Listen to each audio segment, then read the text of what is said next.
किंवा स्वयंपाक, माझी आई खूप चांगला स्वयंपाक करते आणि खूप चांगला स्वयंपाक असं म्हटलं की मग लोकांना मोठे पदार्थ किंवा मेजवान्या किंवा एलॅबोरेट कुकिंग असं वाटतं.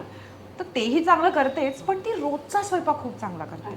तर माझ्या आईच्या हातची रोजची भाजी, अगदी बेसिक आमटी, साधं वरण, हे खायला पण मला खूप आवडतं. तूप जिऱ्याची फोडणी, तूप जिऱ्याची फोडणी, तर त्यातही मन लावून ती चवीने स्वयंपाक करते. तर मला आता जेव्हा मी स्वयंपाक करते आणि माझा मुलगा ते जेवतो आणि मग तुम्हाला सांगतो की शाळेत बाकीच्यांचा डब्बा खाऊन मला असं वाटतं हा ठीक आहे, पण तू खूप छान करते, तर मला खूप किती मोठी कॉम्प्लिमेंट, खूप बरं वाटतं. म्हणजे मी एक चिकन बिर्याणी फार अप्रतिम करत नसेन कदाचित, किंवा गुलाबजामचा घाट किंवा पुरणपोळीचा घाट घालत नसेन, पण माझ्या हातचा वरण भात भाजी पोळी त्याला रोज खायला आवडतं. हे सुद्धा आईमुळेच मला महत्त्वाचं कधी वाटतं. कधी सांगते की आई तुझ्यासारखी भाजी झाली आहे अगदी.